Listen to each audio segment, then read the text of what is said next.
Berbeda dengan waktu lalu, para pelajar dari SD hingga SMA kini tidak lagi diwajibkan membaca Pancasila di dalam upacara bendera di setiap hari Senin. Akibatnya isi dari Pancasila maupun pemahaman terhadap dasar bagi bangsa Indonesia itu kurang dipahami. Diduga akibat kurangnya pemahaman Pancasila menyebabkan perpecahan di masyarakat yang ditakutkan dapat mengancam disintegrasi bangsa.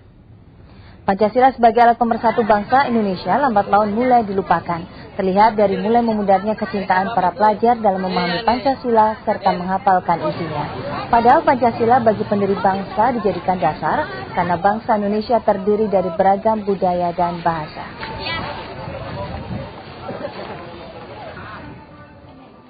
Ini memang ada kemunduran. Di zaman saya kecil, setiap ada warta berita baik radio maupun televisi itu dinyanyikan lagu Pancasila. Saat ini hampir sama sekali tidak terdengar, bahkan di sekolah-sekolah pun tidak pernah didengungkan lagu Pancasila itu. Persatuan Indonesia, setahu saya Pancasila. Tapi kamu tahu nggak arti kata panca dan sila? Saya kalau kurang tahu, belum begitu memahami banget. Satu, ketuhanan yang Maha Esa. Kedua, kemanusiaan yang adil dan beradab. Ketiga, Persatuan Indonesia. Keempat, kerakyatan yang adil dan makmur dan kerakyatan yang aduh pusing. Nah saudara, seberapa pentingkah 5 butir Pancasila sebagai dasar negara bagi Anda? Meski mengaku penting, ternyata banyak warga yang mulai melupakannya. Partai Persatuan Pembangunan menganggap dampak reformasi sebagai salah satu alasannya. Pancasila ada 5. Hal itu tentu mudah diingat. Namun, hafal dan mengertikah Anda mengenai isi yang terkandung di dalamnya? Kami bertanya pada sebagian warga. Meski mengaku Pancasila sebagai sesuatu yang penting, ternyata kelima butir dasar negara ini mulai terlupakan.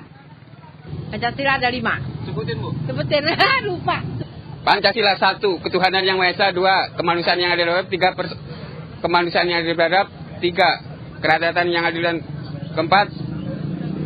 Waduh. 2. 1. 1, ketuhanan yang Maha Esa. 2. Nggak tahu, lupa. 1, ketuhanan yang Maha Esa. 2, kemanusiaan yang beradab. 3, persatuan Indonesia. 4, kerakyatan yang dipimpin oleh hikmah kebesaran dalam kemusyawaratan perwakilan. 5, keadilan sosial bagi seluruh rakyat Indonesia. Pancasila itu apa sih? Lambang negara Indonesia. Partai Persatuan Pembangunan sebagai salah satu partai politik peserta pemilu 2009 menyatakan, dampak reformasi menjadi salah satu alasan terlupakannya Pancasila oleh sebagian warga. Bagi P3, Pancasila adalah final. Tidak dirubah-rubah lagi bagi P3. Ya, final. Orang yang melupakan itu ya karena ini salah satu dampak dari reformasi. Jadi bukan saja Pancasila yang ditinggalkan, tetapi sopan santun tata krama juga sudah mulai ditinggalkan. Kebebasan, demokrasi dianggap sebagai kebebasan yang tanpa batas. Ini masalah yang sekarang. Bagi saya, demokrasi itu kebebasan yang ada batasnya, bukan tanpa batas. Begitu. Menjelang pemilu legislatif tanggal 9 April mendatang, kelompok penganut aliran kepercayaan mengkritisi beberapa partai politik yang belakangan menggantikan posisi utama Pancasila sebagai dasar negara dengan ideologi barat maupun agama. Mereka mengingatkan setiap lapisan masyarakat untuk tidak terbuai akan janji kosong parpol untuk meninggalkan Pancasila. Bahkan Pancasila tadi sudah dikatakan oleh Profesor Sunaryo, tidak bisa dibaca secara parsial. Nah, kami ingin menyajikan melalui bawana ini Pancasila yang holistic understanding yang akhirnya menjadi problem solver buat semua kehidupan berbangsa dan bernegara, kira-kira begitu. Di samping itu, masyarakat juga diajak kembali lagi kepada Undang-Undang Dasar 45 yang merupakan landasan hukum Indonesia. Tim Liputan 6 melaporkan dari Jakarta. Saudara, realitas kemajemukan bangsa adalah warisan sejarah panjang perjalanan Indonesia. Para pendiri Republik ini mengemukakan bagaimana pentingnya Pancasila sebagai dasar negara yang dapat mempersatukan kemajemukan. Kini tugas kita adalah mempertahankan NKRI dengan mempertahankan Pancasila. Lantas benarkah Pancasila kini tak lagi menjadi isu populer di tengah masyarakat, sehingga hampir sedikit sekali partai yang menyinggung Pancasila dalam setiap kampanyenya? Dan berikut saudara dialog reporter SCTV Anastasia Putri dengan budayawan Bambang Nursena yang kami rekam sebelumnya.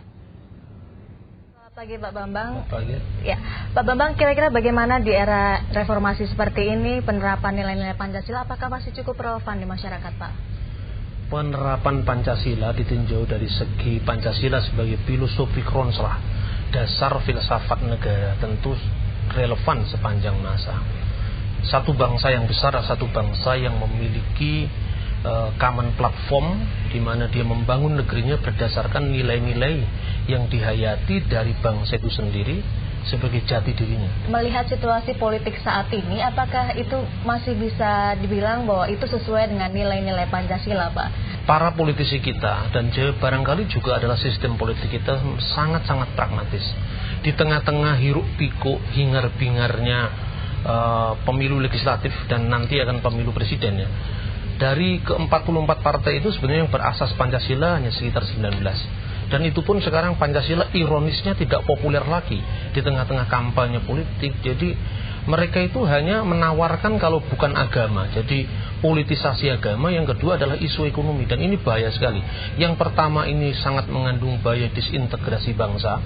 Karena tidak mungkin negara yang majemuk seperti Indonesia itu didasarkan atas teokrasi suatu agama. Negara ini akan pecah.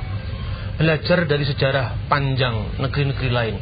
India dan Pakistan pecah karena agama Hindu dan Islam. Belanda dan Belgia pecah, salah satu faktornya Katolik Protestan.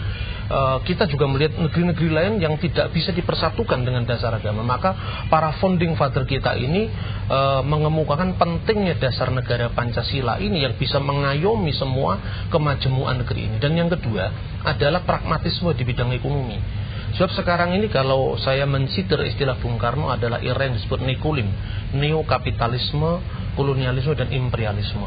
Dan ini kalau kita tidak kembali ke jati diri bangsa, kita akan cenderung menjadi objek dari pergulatan ekonomi raksasa dunia. Dan bangsa kita akan menjadi semakin terpuruk. Karena kita tidak punya kemandirian dalam bidang ekonomi, politik dan kebudayaan. Itu persoalannya saya kira. Jadi idealnya gimana Pak? Idealnya ya kita kembali harus menghayati dan kembali kepada jati diri bangsa, yaitu Pancasila. Saya kira hanya itu yang bisa menyelamatkan negeri ini. Berarti yang kalau begitu yang Bapak lihat potret politisi sekarang ini tidak punya jati diri khususnya terhadap mengacu pada Pancasila gitu Pak? Sedang silau-silaunya dengan ideologi lain. Apa Pak misalnya? Ideologi agama. Menurut saya ideologi agama itu adalah ancaman baru bagi peradaban manusia.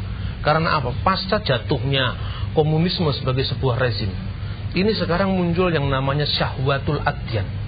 Syahwatnya agama-agama, kebangkitan fundamentalisme agama yang menawarkan diri sebagai ideologi untuk memecahkan problem kemanusiaan. Padahal sebenarnya agama itu kan muncul dari konteks ruang dan waktu yang berbeda satu dengan yang lain. Nah ketika diterapkan langsung dalam konteks yang berbeda tentu kan harus mengalami yang namanya kontekstualisasi, dikontekskan dengan konteks yang baru.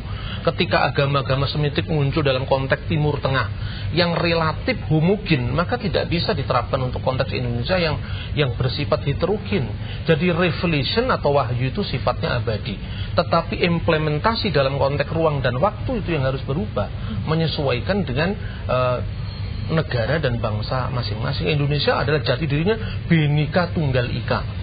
Dan ide ketuhanan yang Maha Esa itu sebetulnya ide yang merangkum semua agama yang berbeda-beda di dalam konteks refleksi bangsa kita yang khas, yaitu ketuhanan yang meta-religius, yang mengatasi bentuk fisik atau organized religion dari agama-agama. Bahayanya kalau agama itu dijadikan ideologi politik, saya kira itu. Dan itu harganya sangat mahal, perpecahan negeri ini. Berarti 19 parpol yang punya ideologi Pancasila sudah pasti akan mendapat dukungan masyarakat gitu Pak?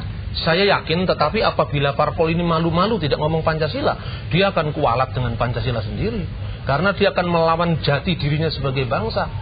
Oh, Bapak melihat parpol ini masih malu-malu mengatakan Iya, Pancasila sekarang gitu. kan trennya sekarang kalau kita lihat situasi global di dunia itu yang disebut Fukuyama itu kan the end of history, dan katanya the end of history itu akhir daripada sejarah, yang menang itu adalah ideologi kapitalis. Nah, semestinya sebagai bangsa Indonesia yang besar ya, yang punya rujukan historis yang begitu kuat, kita kembali merefleksikan negeri ini dasarnya Pancasila. Contoh ketika abad 20.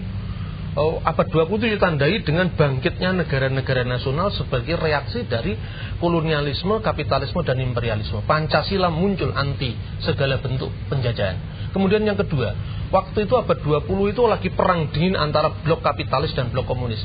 Pancasila didengungkan sebagai hero of tracking, pengangkatan ke taraf yang lebih tinggi dari Declaration of Independence of America dan Manifesto Komunis. Nah, sekarang ini mana pemimpin-pemimpin bangsa yang bicara seperti itu lagi? Ini bahaya sekali. Jadi pemimpin kita ini sekarang lebih pragmatis. Asalkan calon saya menang, apapun ideologinya, koalisi lah, itu kan parah. Artinya ini Pancasila sudah mulai ditinggalkan gitu, Pak? Moga-moga tidak, tetapi kecenderungan semacam itu kuat saya lihat. Bagaimana supaya tidak ditinggalkan, Pak? Ya, kita harus rakyat yang masih sadar betapa pentingnya Pancasila untuk kesatuan bangsa, untuk kesejahteraan secara merata bagi rakyat ini, harus terus-menerus menggugat para pemimpinnya.